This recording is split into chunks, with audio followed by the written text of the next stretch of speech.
So, from what I've seen of the great websites Reddit and Twitter, the Digital Circus fandom is doing pretty good. That aside, this video is not going to be a hashtag drama video, there's already a million of those, but I'll summarize real quick what happened. During a live stream, Gooseworx, creator of the Amazing Digital Circus, said that Pomni and Jax are the main characters of the show. She also confirmed this on her Reddit account. Many people got mad, especially fans of other characters like Ragatha, who believe she was the third main character of the show. Gooseworx said Ragatha will get more development in the last 2 episodes of the show, but Twitter and Reddit still got mad at her, and the backlash was so bad she decided to delete her Reddit account and posted an apology on Blue Sky and Twitter. Later, she said that she's considered never touching Digital Circus again with the 10-foot pole, and much later, she took the blame for the entire thing, saying her breakdown was due to a lot of things building up in her mind, including burnout and pressure to make the finale perfect. She also said she would step back from social media and reevaluate her priorities. It's also worth noting here that she stated she accepts criticism over her work. Later, Glitch Productions made a post appreciating its community, at least the good parts, and thanking for the support towards its shows like Digital Circus and its creators like Gooseworx. A lot of voice actors and general people surrounding this indie online sphere left some great comments and insights as well. Alright, so this video is actually not just a summary of this drama, but more so an analysis about the drama itself and what it tells about fandom, especially fandoms in the indie online sphere, a term that I'm going to be using throughout this video. Alright, let's first dive into the what is the relationship between the audience and the artist? I'm very interested with the exchange, what each person gets in this so-called relationship. This whole part and this whole video heavily quotes and relies on sources from this CJ the X video, please watch it. Anyhow, in the typical artist-audience relationship, artists are above the audience. Artists are liked not because they do audience requests / they care what the audience thinks or feels. The audience likes them because they provide the audience with things they didn't know they needed. You didn't know you needed a show like Digital Circus until Gooseworx and Glitch Productions willed it into existence. In the CJ the X video, they use this philosophical essay, Trust and Sincerity in Art, by philosopher C.T. Nguyen. Using what this article says, we can track exactly why this whole situation happened. In the artist-audience relationship, audiences trust artists when they give them something. And when their trust in an artist is broken aesthetically, then the audience will hate the artist. The artist-audience relationship specifically includes trust. There's this whole concept in this essay of trust versus reliance. You can rely on an artist without imbuing the emotional balance of trust in them. It's like how you trust a chair differently than you trust a person. You have reliance with a chair, but you have trust with an artist. According to the essay, trust includes reliance, but it also includes believing someone has a personal moral commitment to something. If the artist breaks that trust, it'll be like if the artist did something morally incompetent. At the very least, it will feel that way. This is where we see the negative parts of a parasocial relationship, and you'll see terms and phrases such as ignoring, not loving, betraying. We gave you everything and you're ignoring us. The phrases you see in fandom culture when an artist breaks that trust implies they formed the whole ass relationship when they really haven't. Let's look at all the forms of how artists break their trust with their audience according to the essay, and let's compare it to what Gooseworx did that was apparently so wrong and warranted this event. Aesthetic competence. Trust in artists that they'll be good at what they'll do. It is broken by aesthetic failure. I believe that this was slightly applicable since the fans that caused this drama were toxic fans who were angry that Ragatha and other characters weren't being as focused. I'm saying toxic fans, not any specific character fans, because that's too wide of a group and I don't think any specific fan of a certain character caused this whole thing. Anyhow, with the recent episodes, Pomni and Jax getting the majority of the focus being criticized does make sense, but I think some claims like episode 5, which Gooseworx teased as being about Ragatha, wasn't about Ragatha enough just because there happened to be some Jax development doesn't really make sense to me. In my opinion, the Jax episode, episode 6, also had a lot of development of every other character and overall it felt really balanced out. But obviously that's my opinion, and I want to clarify that any of these breaks of trust aren't necessarily bad, like you can dislike what Digital Circus is doing as a show, but what I'm arguing is that the criticisms I've seen for Digital Circus haven't made the most sense to me personally. I will name some criticisms I personally feel towards the show at the end of the video though. And I'm also arguing that having these opinions is fine, but the way the fandom talked about it and emphasized it wasn't. Anyhow, there's aesthetic sincerity. Trust in an artist that they're doing things they believe in. It is broken by aesthetic sellout. Now this is a bit more complex, but people feel like with Gooseworx saying Pomni and Jax are the main characters is her lying, since supposedly the pilot set up Pomni, Jax, and Ragatha as the main three. Pomni is a protagonist, Ragatha and Jax is deuteragonist. What people are accusing Gooseworx of is not aesthetic sellout in the monetary sense, but more so aesthetic sellout in the aesthetic sense. I know that sounds confusing, hear me out. She isn't lying about her intentions for money, she's lying to excuse her lazy writing. That's what people are saying, and I entirely disagree. I feel like this is a perfect example of an artist's intentions being misinterpreted by the audience. Pomni and Jax were always set up as important characters and multi-dimensional characters. No, just because Pomni doesn't reveal her feelings and intentions to us doesn't mean she has any. In fact, I think that part being more understated makes it better. And also, just because her past isn't as explored and in-depth doesn't mean it's bad. I feel like having a character who's relatively normal compared to all of these other people's more in-depth and analyzable lives is both a good contrast, a good way to have a stand-in for the audience, and a good way to have a more realistic cast in the show. Not everybody there happens to have a deep, intricate, tragic backstory. Pomni may just be, and may have had a life that was, for lack of a better term, normal. I realize I said both and named 3 things. And for Jax, just because he was more understated in episodes before episode 5 doesn't mean he wasn't implied to be important. I don't get the idea that Jax suddenly became important in episode 5 because he's always been important. Lastly, there's aesthetic steadfastness. Trust in an artist that they'll stay in the course and do what's expected of them. It is broken by aesthetic experimentation. I think this was the root cause of why the situation happened. Remember, all of this was caused by Gooseworx saying Pomni and Jax were the main characters and that their predictions may be wrong.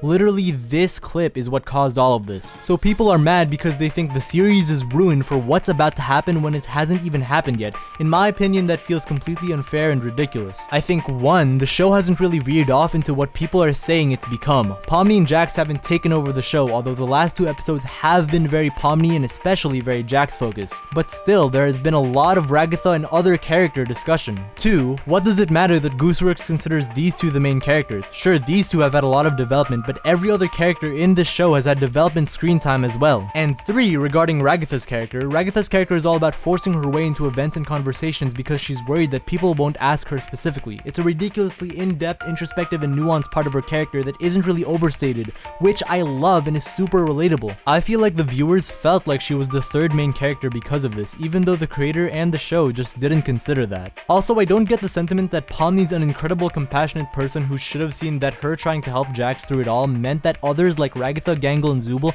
would continue to be tormented. Like Twitter, which has been continuously one-dimensional, suddenly switched up on their one-dimensional portrayal of Pomni as a Yuri queen to someone who brings her annoying boyfriend anywhere. Like, yeah, it's kind of funny, but again, this is like the Deltron fandom where it gets to a point where we're accepting headcanons as canon and people just get angry at each other, and in this case, a lot of people got angry at the creator for for a headcanon. In the show, she's portrayed as human. She's not perfect, but she tries her best, and what I've gotten from the show is that her living a relatively more normal life compared to the others allows her to be more compassionate. It allows her to be more reasonable and help people reason with what they're going through. I don't get the criticism that Jax has been more focused on Pomni because, yeah, Jax has more to unpack. From what we know and the show has established, Jax has had more crazy things happen to him, and even though we haven't learned much in actuality, I think that Jax's stubbornness to say anything alongside Pomni's continuous attempts to make Jax more compassionate, again with questionable success. She literally pulls the "what if I krilled myself tomorrow" card, which is just what you should never do,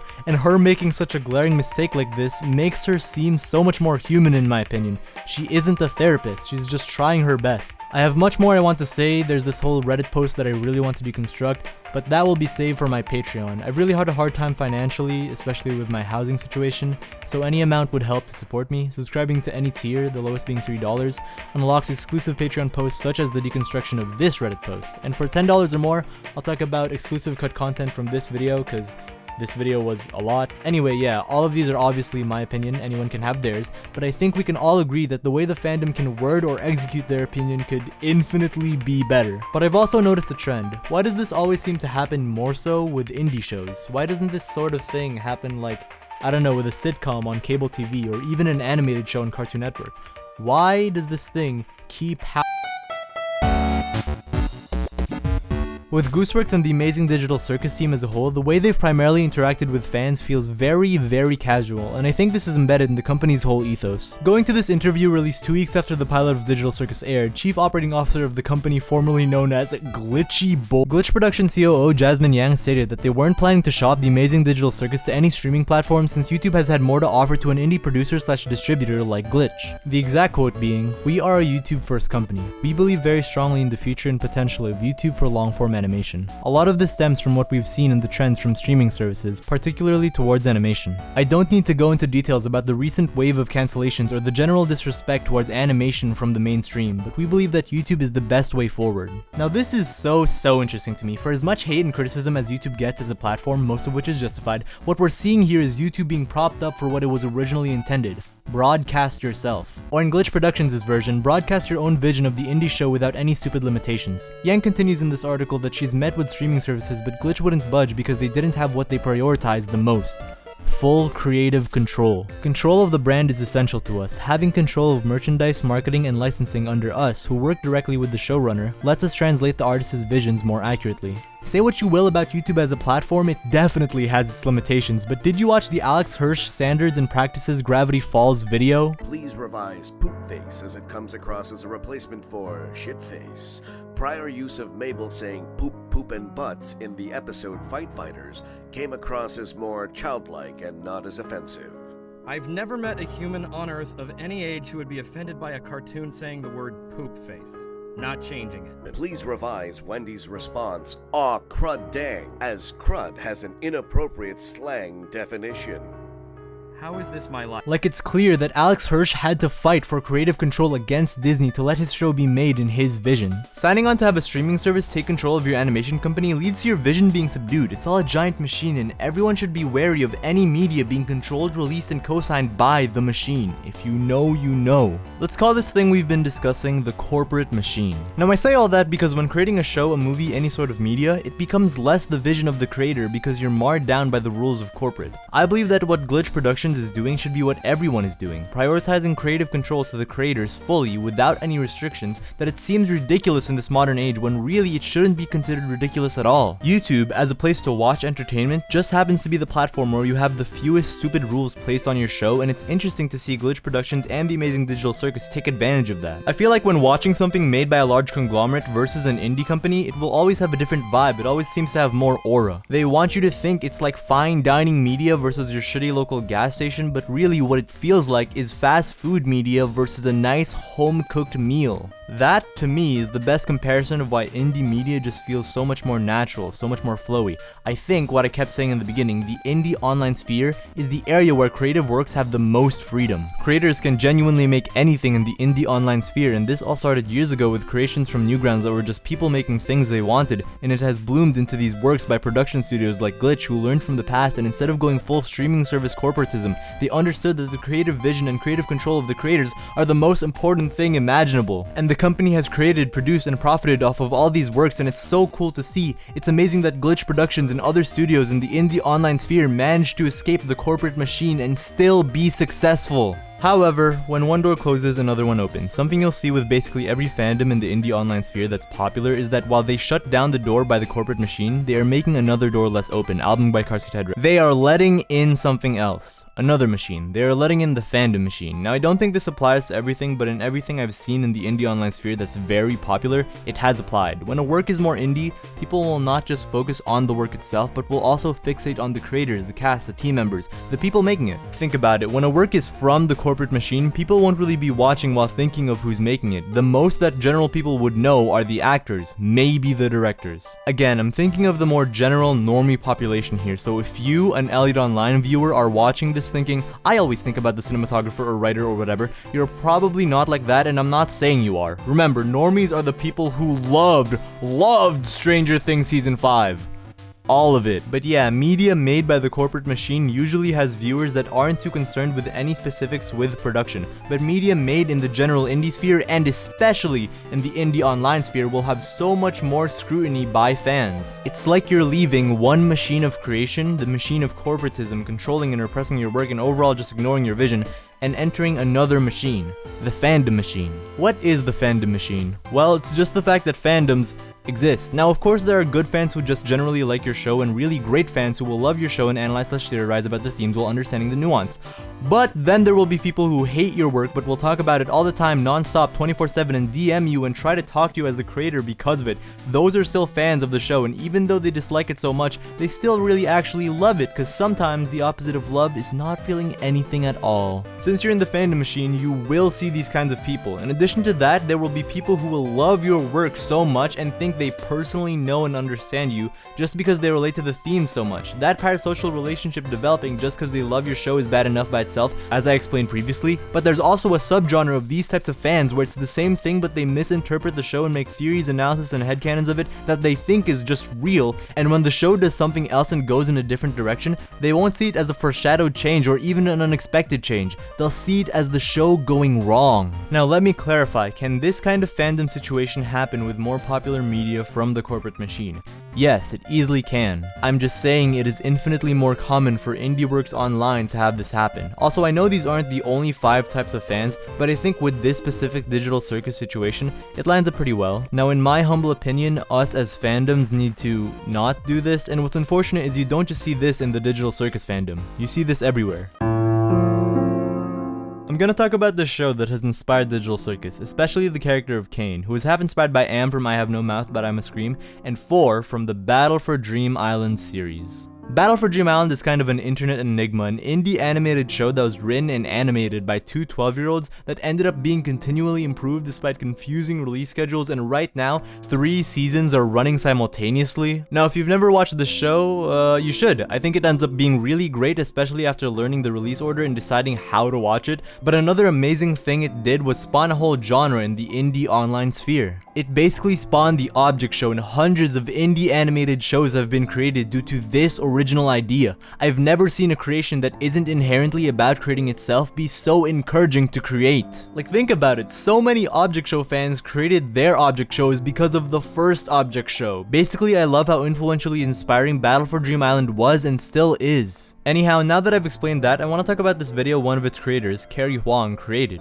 Let's keep BFDI casual. Carrie Huang stated the thesis for this video that while having millions of fans has many benefits, it makes working on the episodes harder due to pressures and expectations, and that, after a major life event, Carrie Huang didn't want to live in fear of something that shouldn't have been feared at all and didn't want to waste it living other people's vision. Instead, he writes that he's gonna live his own vision that's more casual, goofy, imperfect, but fun. This video is legitimately great, and despite some BFDI fans dismissing it, I think what Carrie Huang is saying in this video is a legitimately insightful look into the relationship between the creator and the fandom machine. I won't be re-summarizing this whole video, please watch it, it's actually really great. I will use a point from this video though, specifically this screenshot from the video where Carrie Huang writes about how fans affect the creator's mental state. Something that happens but isn't acknowledged is that when media comes from the corporate machine, people will know it was made by a company, but necessarily not each individual. With the indie online sphere, the fandom machine will see the creators more as individuals. The problem is that they fail to see them as people. They think all their criticisms never get acknowledged and what they say is freely in the wind, when really, creators see what people are saying about them. If they're internet versatile enough to create and promote an indie work, they have the ability to go to their work's Twitter fandom or Reddit fandom or whatever. Sure, they may not talk in it, but it doesn't mean they're not there. From Jack and Jellifi to Glitch Productions to even Toby Fox. Anyone remember when Toby Fox accidentally retweeted this person's art?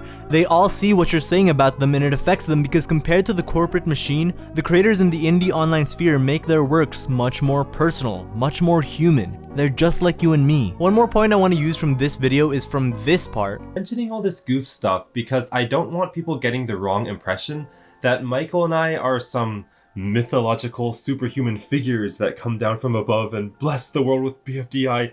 Like, that's just so far from the truth, and I am one of the sloppiest humans I know. Like, I'm wearing pajama pants right now as we speak. Now, Carrie Huang goes on from there about professionalism and how it interacts with media released online, but I want to expand on that point he said in the clip specifically. Cheesy HFJ, creator of my favorite object show and one of my favorite shows in general ever, commented on this video on this time mark saying, "This right here is so incredibly important. It happens all too much where a fanbase idolizes someone for their content, and because of that idolization, the pressure to deliver more on this impossible to achieve perfection on the part of the creator just weighs them down. To make your favorite creator more godlike just makes them all the less human, which is really unfortunate to see. Don't forget that Michael and Carrie are humanies too." That right there, what that comment is describing, that's what the Digital Circus fandom is doing, idolizing Gooseworx so much that she's weighed down by the expectations, and the phrase, "to make someone more godlike makes them all the less human," is a really great way to put it. I want to get into how the fandom machine, while I think it's a major issue in the indie online sphere, it's also a major issue in more popular works that people see as more personal. This doesn't just happen with niche media indie slop. Now, there are so many examples with animation, movie shows, etc. and their crew, but I'll cover a pretty popular example, Frank Ocean and his music. We all love Frank Ocean's music. Blonde is everyone's favorite album, but Blonde almost reaching its 10-year anniversary this year, Frank Ocean fans have been antsy. The constant demand for more music is reasonable. We want more of Frank Ocean's music because it's good, but people seem to forget that Frank Ocean is a person. What was awful to see was that when Frank Ocean's brother passed away, the fandom braced themselves for great emotionally charged music to release.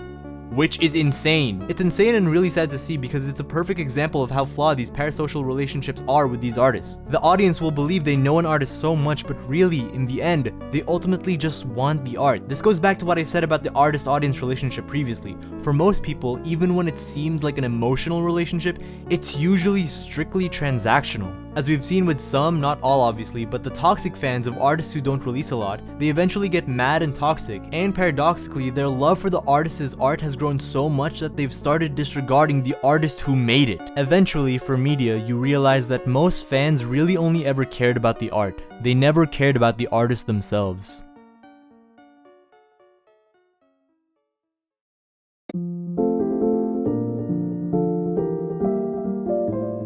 So with this video's end, I want to use a point from the CJTheX video again, specifically the part regarding open source where they cite the article "Open Source is Not About You" by Rich Hickey. This article talks about open source, but it can really be applied to the plight of the creator and the overall parasocial pattern of intense one-way expectations and personal attacks we've been seeing from this drama. I'm gonna read a quote from this. Consider how, like open source is a free tool, Digital Circus is free media. You can just watch it on YouTube. Open source is a no-strings-attached gift, and all participants should recognize it as such. If you disagree or imagine otherwise, that's too bad. It's my life, and I'm not going to spend it arguing / negotiating on / with the internet. Just because you liked an episode of Digital Circus, they do not need to change the story. Just because you bought merch of Digital Circus and they haven't released an episode in a while / did a different plotline, that does not mean they are ignoring you. You just saw something you liked. And since I keep using quotes from this video, I'm just actually gonna use a clip from this video. I'm as original with my essays as Toby Fox is with his games. I try not to tell you that you somehow created this. I was making YouTube videos before I had Patreon backing, and there's some YouTube videos that I will make. I think I would continue to make YouTube videos even if I lost all my Patreon backing. There's something I like about the medium. I get something out of it. I like doing it, and it works best when I don't think about who I'm making it for, because that's a favor I do to the audience. I just make the things out of the passion of my heart, instead of hopping into the audience and acting like president of my own fucking fan club. I'm trying to make actual things for myself, and I hope that you like that I make them for myself, and if you don't, you can always take your attention and your money elsewhere, because yeah, this isn't for you. And that is for you. It's for you that it's not for you. You know what I mean? And with that point, I have nothing else to add. I hope you guys liked this video. I said I was going to talk about things I didn't like about Digital Circus. I really do have some criticisms about the show itself, but I might save that for a future video, especially by the time the series ends. Leave a comment if you have anything to say, and yeah, Special thanks to the Patreons listed here for supporting me. If you want to support me, the best way you can is by subscribing to the Patreon listed in the description down below. Also, if you want to support some indie online animation, go and watch my friends August and Alphys' newly released show Hype, and my friend Lily's show, Fight for Fortune. Thank you.